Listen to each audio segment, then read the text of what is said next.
شاعر تھا الاعشاء اس کا نام، عرب کا شاعر تھا، بڑا مکہ میں بڑی رسپیکٹ، اور اللہ کے نبی کے دور یعنی he was a person of caliber, he was respected, he was a poet, and when he used to speak his words were memorized by the people. اللہ کے نبی کی بات سنی تو کہا واقعی میں یہ اللہ کے، یہ تو بندے کا کلام تو ہے ہی نہیں، شاعر تو بڑا کمال کا شاعر تھا، یہ تو اللہ کا ہی کلام، یہ تو رب کا کلام ہو سکتا ہے۔ مکہ سے نکلا، کہا کہ میں محمد کے پاس جا رہا ہوں صلی اللہ علیہ وسلم، اور میں اسلام قبول کرنے جا رہا ہوں۔ مکہ کے کفار اکٹھے ہو گئے، حیران ہو گئے، اور ایک تھرتھلی مچ گئی کہ اگر یہ چلا گیا تو masses will follow him because he has a huge fan following and people respect him and take his words.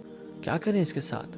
کہا کہ ایک اینگل سے آتے ہیں، اور شیطان بھی نا آئے سامنے اور کہا کہ تم کس کے پاس جا رہے ہو؟ انہوں نے کہا محمد کے پاس because his message is pure, it is logical and rational. انہوں نے کہا محمد تمہیں کیا معلوم ہے صلی اللہ علیہ وسلم کہ الکوہل شراب پینے سے بھی روکتا ہے؟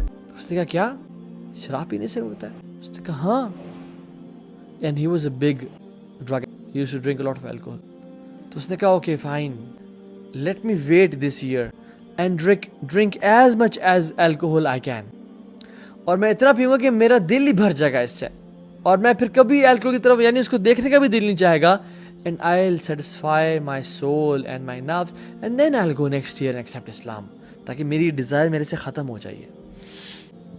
شیطان بھی نہ کس طرح گمراہ کر.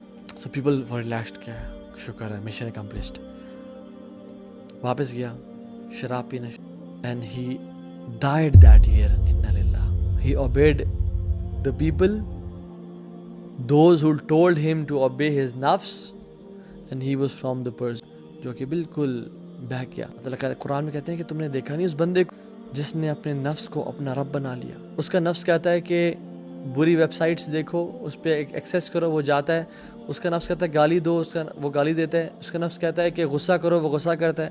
اس کا نفس کہتا ہے کہ کھاؤ اور زیادہ کھاؤ اور زیادہ کھاؤ، وہ کھاتا ہے. اس کا نفس کہتا ہے کہ سو جاؤ، وہ سو جاتا ہے. اس کا نفس کہتا ہے ایڈلٹری کرو، فورنیکیشن کرو، وہ کر لیتا ہے.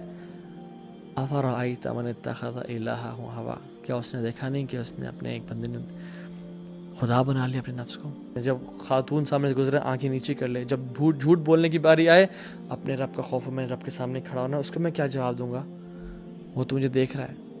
اپنے ہر معاملے میں اپنے نفس کا محاسبہ کرنا. Tame this horse otherwise it will take you wherever it wants. So کوشش کریں، توبہ کریں، استغفار کریں، ٹرائی یور لیول بیسٹ کہ آپ اپنے رب کو راضی کر لیں انشاءاللہ تعالی.